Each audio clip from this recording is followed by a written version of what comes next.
tell me, what is the forecast today? Well, looking at us right now, we're seeing very warm conditions. We are having temperatures start to drop, though, as we continue into the next couple of hours. This cold front swinging through the area, that is what is allowing us to have this change in temperatures, allowing us to keep falling. Right now, we're seeing into the 60s and the 50s. Berks Gardens already dropping into the 40s. Most of the area, as you are heading out the door, is going to see more into the 50s, but we are seeing those temperatures drop in the next couple of hours by at least 5 degrees for a few places. So throughout today, we actually won't have temperatures fluctuate too much as we begin to get into the afternoon. Most of us will still be holding into the 50s. We'll see a little bit of a warm up as we head into the 2-3 o'clock hour, mainly because the sunshine is actually going to come through for us as we progress into the afternoon. But for now, for the morning, we are dealing with a little bit of some rain showers, very windy conditions too.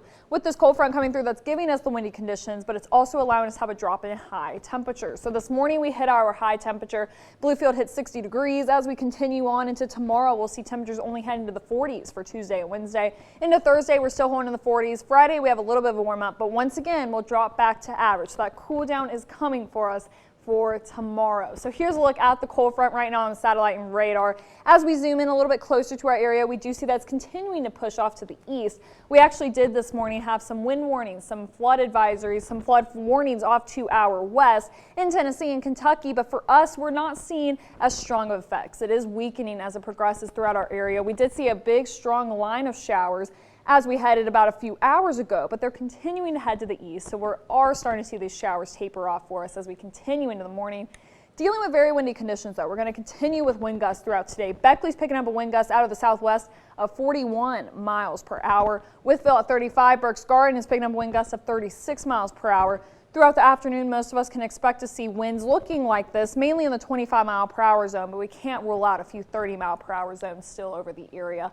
Even throughout Tuesday, we'll still be holding on to these breezy conditions coming out of the west still at about 25 to 30-mile-per-hour gusts. So throughout today, looking at the morning, we do see that clear conditions are on the way. We will have the sunshine come back through for us as we head into the afternoon. Overnight tonight, we will be still dealing with partly cloudy skies. We do have a potential, though, for the higher elevations to see a little bit of some light snowfall. Accumulation is low, likely none. We will have temperatures actually dipping down to freezing into the lower 30s. Throughout tomorrow, though, we should be mostly dry, but there is another potential as we head into Tuesday evening for a little bit of some light snowfall. Once again, for the higher elevations, so for the mountain areas, they could still deal with a little bit of some light snowfall even into Wednesday morning. Other than that, most of the area looks to start drying out a little bit later this morning and at about 9-10 o'clock. Then throughout Tuesday and Wednesday, we look mostly dry for New Year's Eve, New Year's Day. A few areas dealing with a little bit of some light snowfall, but as we head into Thursday night, looks like rain showers are going to creep in once again.